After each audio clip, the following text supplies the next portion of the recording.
যমুনার কূলে গেলেন। এই যে নগরের কিছু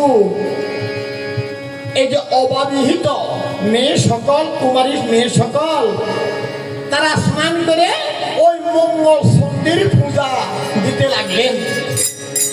আর এমন সময় নিনাই কি বলছেন, ওগো তোমরা কি করেছ? আর এই মেয়ে ছেলে বলছে, আমরা মঙ্গল চণ্ডীর পূজা করিতেছি। কেন?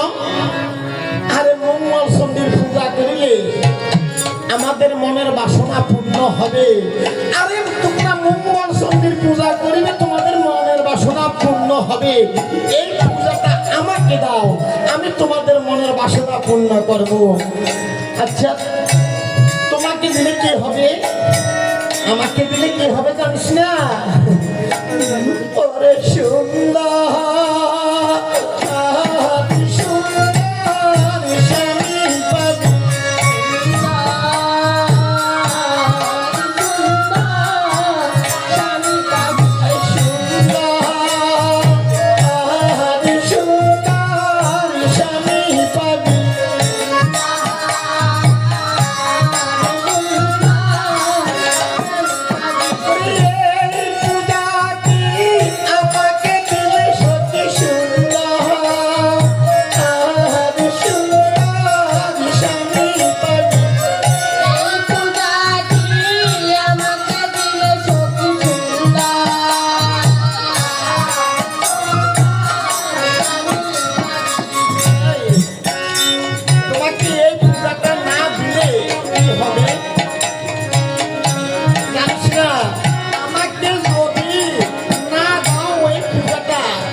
সজ্জন মন্ডলী,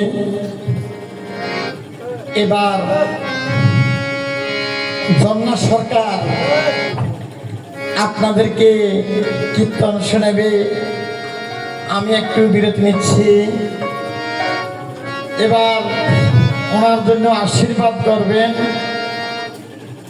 যে জন্না সরকার আপনার